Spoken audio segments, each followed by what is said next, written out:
Hey, it's Risa G coming in from her cluttered Passover kitchen to show a very quick, excessively easy snack or dessert or hostess gift, something called matzo crack. I learned how to make this many years ago. I think I read it in an email from Marcy Goldman or in one of her books, I think. And it's excessively simple to do. And I thought I would pass it on if you don't know how to make it. It's called crack for a reason. It's addictive and it's delicious and extremely simple to do. If you have a very small kitchen, you can do it too. And if you have no skills at all in the kitchen, you can do this. It's very easy. And anybody who gets it as a gift will be asking for it over and over and over again. I've brought it to many people's homes. And I've given it also for Christmas gifts. You can make this with matzah, or you can make it with some type of a saltine cracker. It works with either one. And here we go. Okay, so you start out with several pieces of matzah.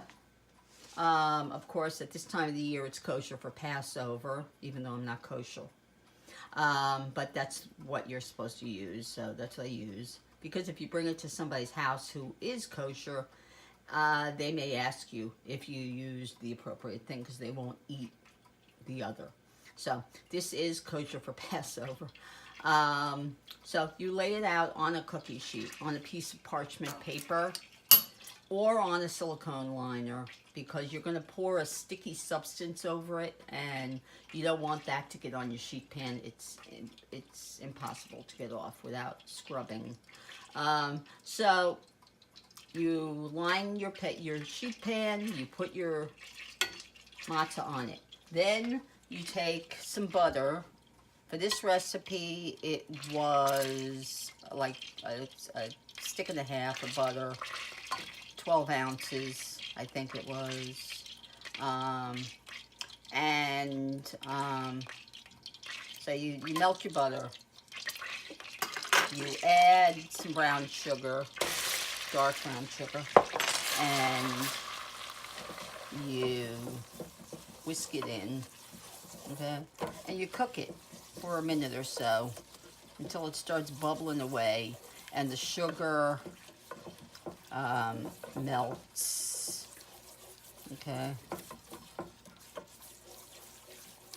Okay, so you let it melt away, dissolve a little bit. Okay, and we let this dissolve for a couple of minutes, and then once it's dissolved, I'm going to take it off the heat, add a little touch of vanilla, okay, and then I'm going to pour it. It's very hot, so you have to be really careful, but you also have to be really quick. You pour it over the matzah, and then you take a spatula, offset spatula, and you spread it out so it coats the whole thing. And then you put it in the oven for 5 minutes at 350. And when it comes out, you sprinkle it with chopped up chocolate or chocolate chips. And you let them melt, and you spread it out, and you coat it. And that's it. I mean, it's really excessively simple. It couldn't be any easier. Okay, so it is at the consistency it's supposed to be able to pour it over. Let's see what we can do. I need a spatula. Okay, so this is what I'm going to do. Got to be really super careful, okay? And, all right, so you pour this mixture carefully. And then you, okay, well, let me spread it. Move it so that I can spread it. Okay, so then we take an offset spatula and some kind of a glove. All right, so, okay, and you gotta hold this, and you very quickly, the quicker that you can do this, the better. All right, I've never made this one with the actual brown sugar. You can see it's a little bit harder to deal with. All right, what you do is you spread it, okay. Okay, for some reason it did not make enough, it looks like. I could not find my original recipe for this, and I did not search online like an idiot. All right, so anyway, then I will just not use these two pieces, right? Okay, so what you do is you bake this at a 350 oven. All right, for 5 minutes. Okay. Okay? And in 5 minutes, I will take it out and I will spread it with chocolate chips. Okay? And then toppings. See you in 5. Okay, so here it is out of the oven. Now, of course, if, okay.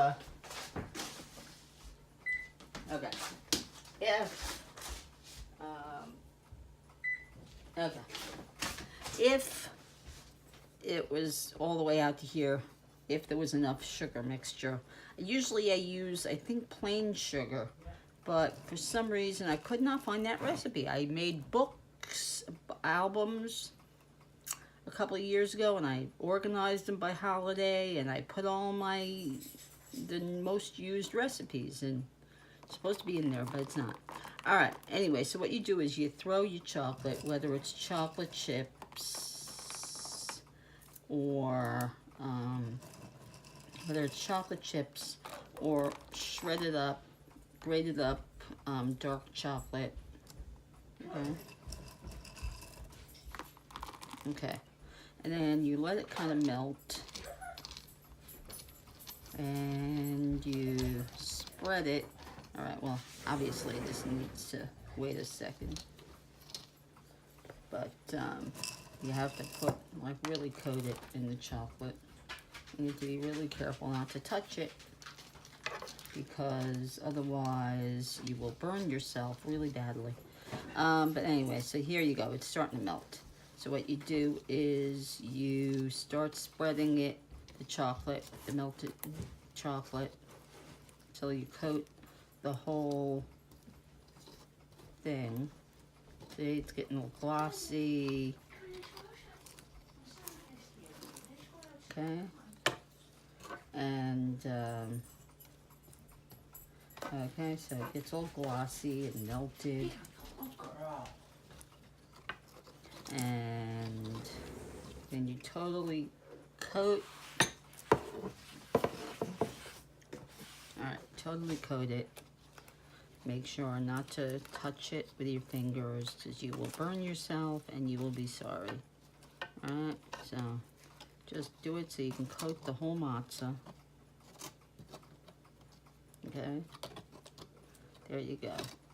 Now, as you can see, all the chocolate has melted.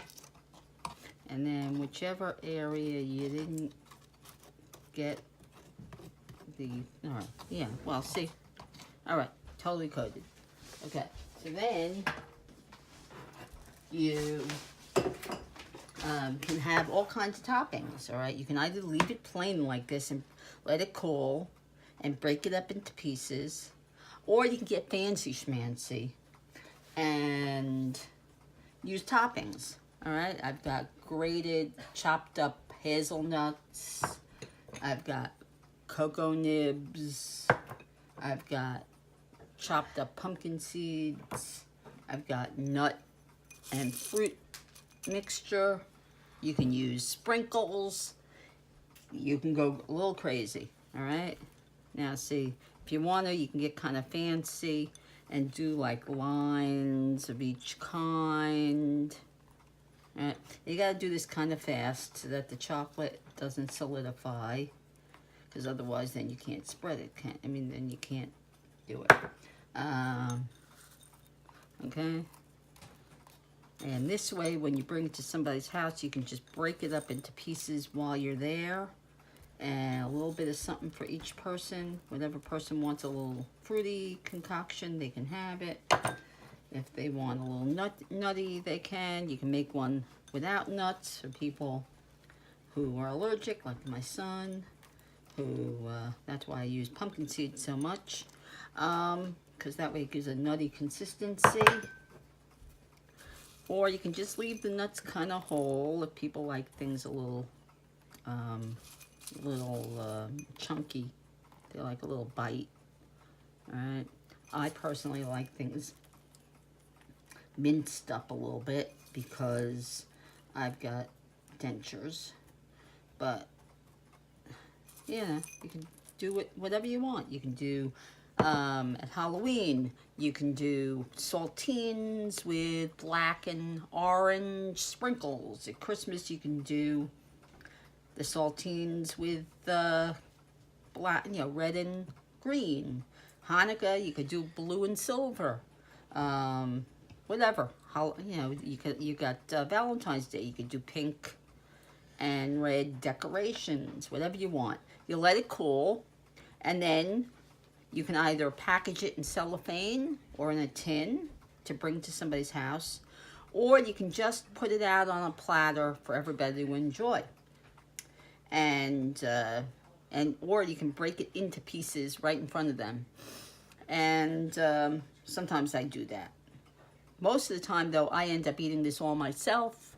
I keep it a secret. I don't tell anybody about it, and I hide in a room and gobble down some of it all by myself.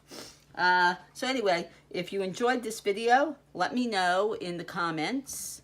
If you've tried it, then also let me know. And I'll be back with more snacks, desserts, and other things for this holiday. Thanks for sitting down in my kitchen. Bye.